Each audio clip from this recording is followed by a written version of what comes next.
Today's lesson is related to Karl Marx views on bureaucracy.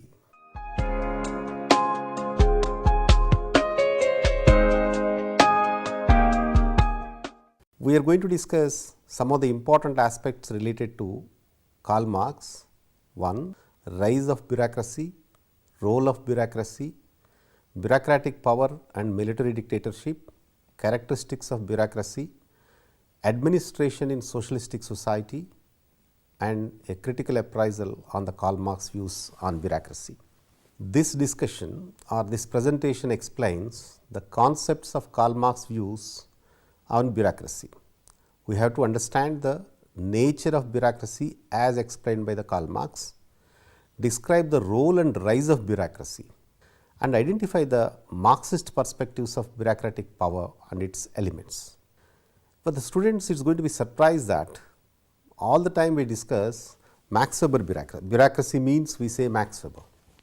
But why this Karl Marx, why this lesson is important for the students of public administration? Karl Marx actually the first man critically analyzed the bureaucratic power. He never called a bureaucracy the word, but he has explained the rise and role of bureaucracy in a capitalistic society. This is going to give a clear understanding and a perfect understanding of functioning of a bureaucratic system in a capitalistic society according to the Marxist.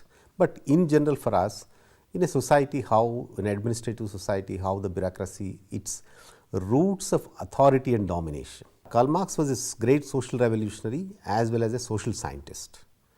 His influence continues to be felt not only in social sciences, philosophy, literature, but also through the revolutions in the countries like Russia, China and Vietnam. It means a good number of the political parties are started based on his ideology and came to the power.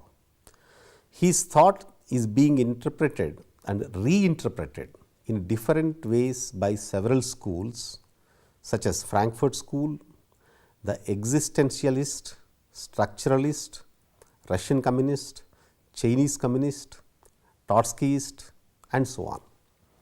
It means Marx, whatever he explained or he has written various things in his lifetime, later given about a different interpretations by Russian communists separately, Chinese separately, and later by 1970s a new school of thought called about a Frankfurt School is now existing. That is where even in public administration we are discussing about a critical theory, critical social theory, etc.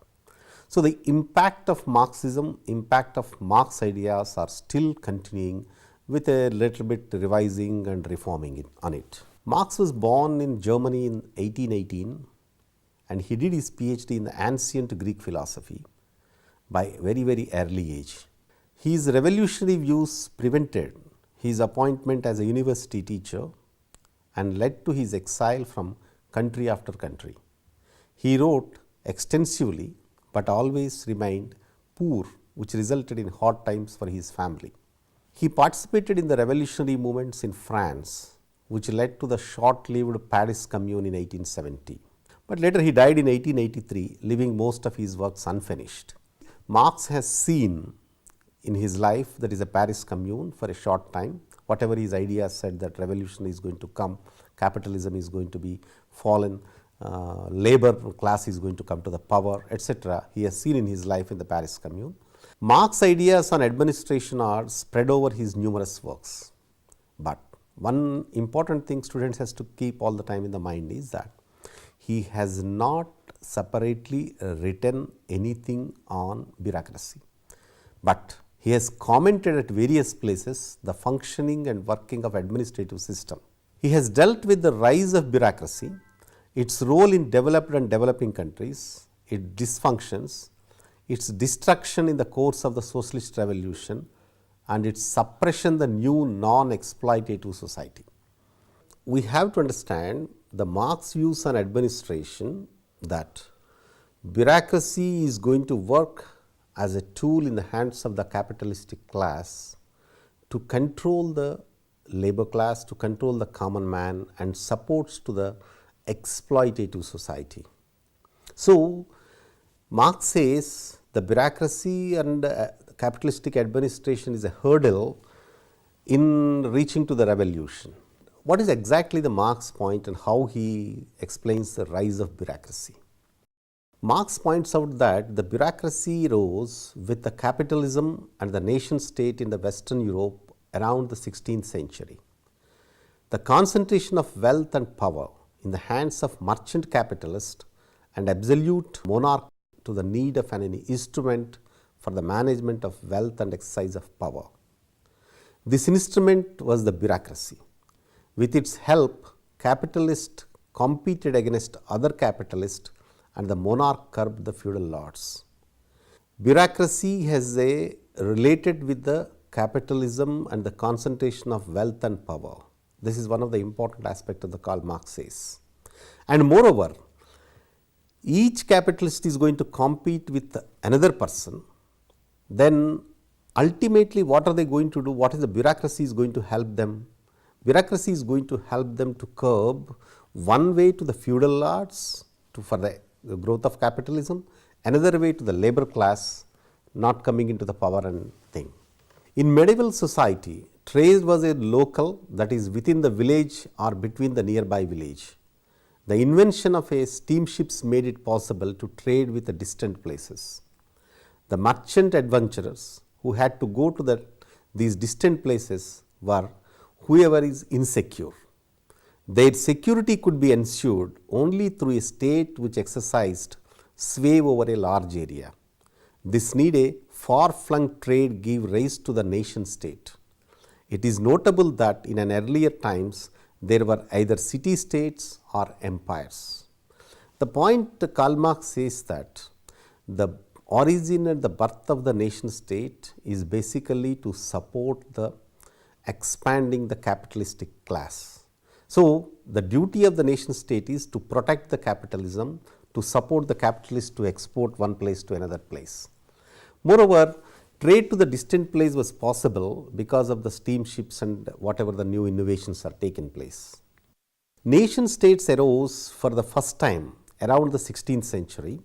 Because of this, the king could not administer such a large area except through a large number of officials controlled from the center.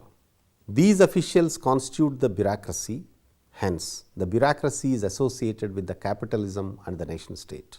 This also suggested that if capitalism and the nation state could be superseded, bureaucracy would also become obsolete.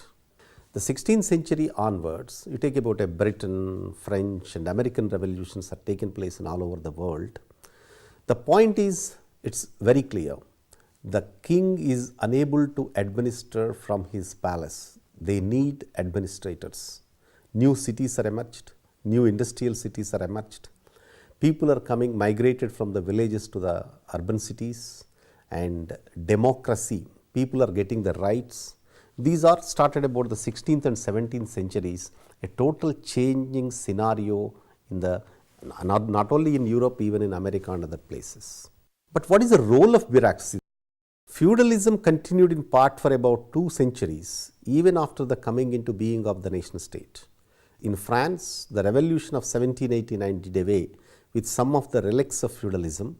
However, it was only the revolution of 1830 that led to the transfer of the power from the landlords to the capitalist. Similar changes took place in other countries. The dissolution of feudalism and the rise of capitalism meant that more and more people were now taking up jobs in factories owned by the capitalist. This is what means exactly a gold rush. In other words, they used to call it a migration from the rural villages to the urban areas, and the jobs are available in industries and the jobs are secured. They are getting a monthly salaries compared with about a slavery life in the rural areas. Since handicrafts could not compete with industry, artisans like weavers, shoemakers, blacksmiths, carpenters and so on were thrown out of employment and had to seek jobs in industry. The introduction of newer and newer technology has always maintained some unemployment.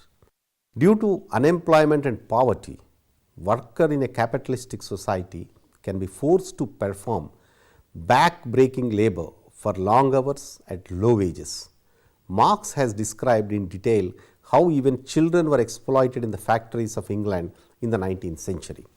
This is not a new phenomena even for us, even in India. You take about globalization phenomena is dominating us nowadays. Even that we can see that handicrafts, people are coming from the villages which are having about some traditional professions.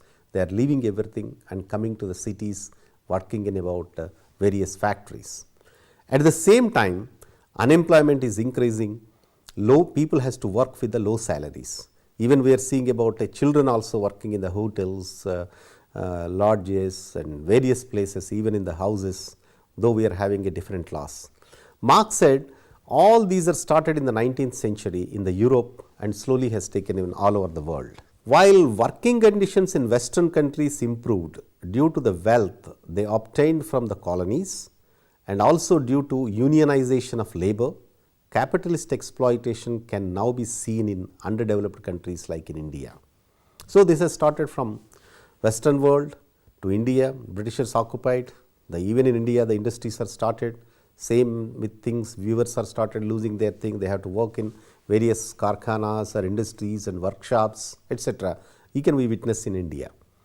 Along with that, people are mobilizing and started about their unions, unionization of the labor, and started about the less working hours, more wages, more things are started. According to Marx, all value is produced by the human labor.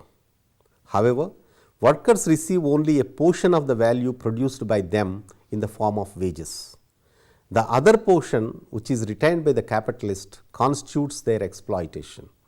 Hence, exploitation which can be measured in this way is always present in capitalist relations of production. Seems to be that how a capitalist is going to benefited, how he is going to take about a money and how can he steal from the work of the labor. A simple example can be explained here. When Marx married Gina, when he was there with the in-laws house, for 6 months he was there in in-laws house, he used to go to the nearby the factory and discuss with the laborers. The laborers are on the strike all the time. They are asking about increase of near about 10 pennies of a salary. Then Marx said, why you are asking for 10 pennies, you ask for about 20 pennies. The labor continued for the strike for 20 pennies. Then finally the management came down and the capitalist said, okay, we will give for 20 pennies. This is a surprise to the Karl Marx and how these things are happening. Then after 1 month he asked them to go for a strike. Again he asked them, now the demand for 30 pennies. The management came down for 30 pennies. So, this has given a basic idea to the Karl Marx how a capitalist is going to earn. So, it means worker is earning about 50 pennies or 100 pennies in a month, he will get only 1/5 of his share as salary. The remaining 80% is going to be the capital. This is what actually one of the important idea of the Karl Marx in his capitalism, that how the value is produced, how in the name of wages, the employee is thinking the wages are very good, but in reality he is getting only 1/5 of his share, remaining will go to the capitalist. After 5 years, a capitalist accumulate lot of money, concentration of the wealth, from there he will open another factory. So, like this a capitalism will expand. Measured in this type of way, he is always present in capitalistic relations of production. The huge profits of capitalists are derived from the exploitation of a large number of workers. A capitalist cannot manage so many workers alone. He has to employ managers for this purpose. These managers and officials associated with them constitutes the bureaucracy. Hence, according to Marx, the bureaucracy consists of the officials who control the workers on behalf of the owners or rulers. Its function is to get work out of the workers under the exploitative conditions of the capitalism. Then what is the role of bureaucracy according to the Karl Marx here?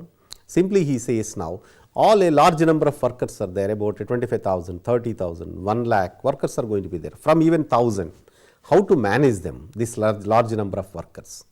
A capitalist cannot manage this one. So, he has to employ managers to control. So, that is why the principle of hierarchy in public administration also says about wherever 5 people are working, there should be a control about 1. That is what we have a different type of thing, unity of command, span of control we discuss. What is the span of control? A authority can control maximum 5 or 6 persons. So, like that these each 5 members group is going to be controlled by one. Then again this is called about a managerial class.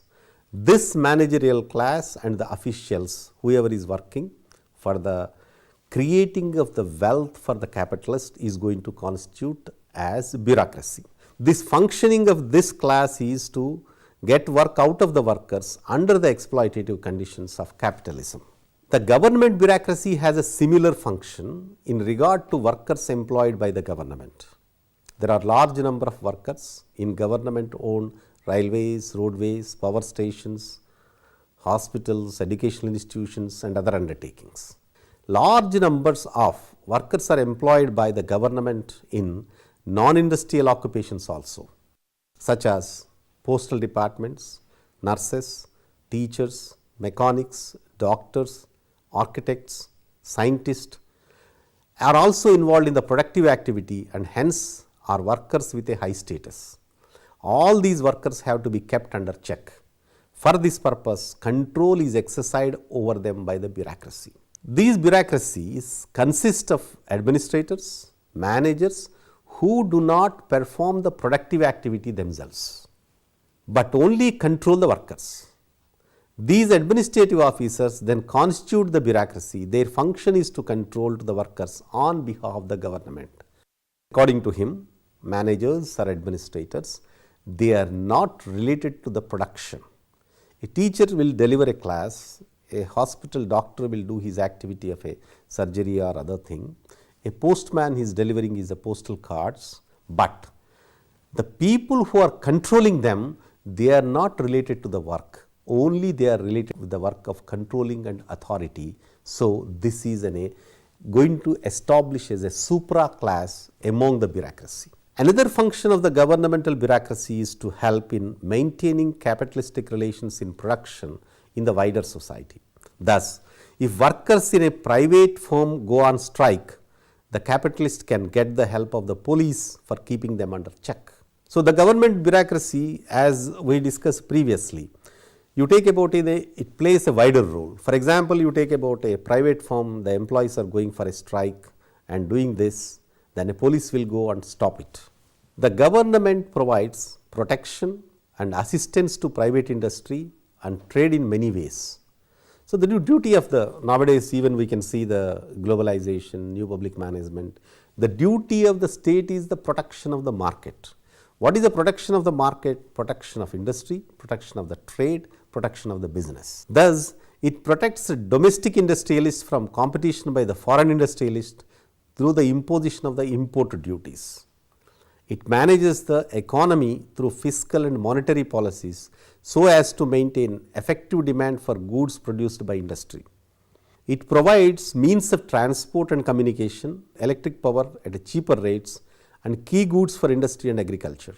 All these services to the private sector are channelized through governmental bureaucracy.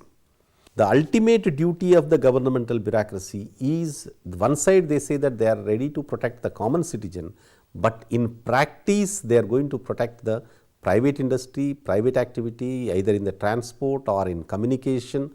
Industries will get a power for a cheaper rate, a common man will get in a higher rate. Industries is going to be protected if the labor are doing something, a strike or thing, police will go and protect the capitalistic class, not the labor. So, all these government services which are created, they are going to be given for a cheaper rate to the private sector, channelized through governmental bureaucracy. This is what the Karl Marx explanation of understanding the bureaucracy. The governmental bureaucracy implements labor laws so as to keep the wheels of industry moving and maintain the profits of the capitalist. Thus, the governmental bureaucracy performs the important function of maintaining and developing capitalism. According to Marx, the path to socialism is mostly through capitalism.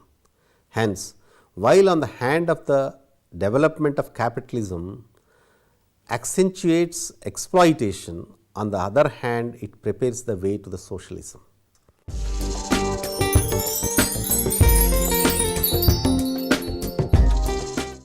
As of now, we discussed about three important things.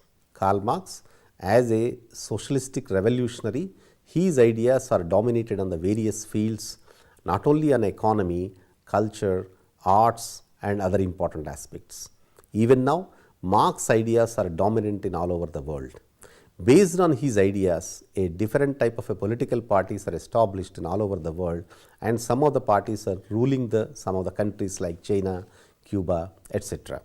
So, Karl Marx's basic analysis is that capitalism is necessary, capitalism is going to come out of the feudalism, then it is going to create an exploitative system for more and more profits. To take the more profit, to control the people, they create the bureaucracy. So, the role of bureaucracy is going to help with capitalist. This is about in the part 1 of the Karl Marx, whatever we have discussed about the bureaucratic system.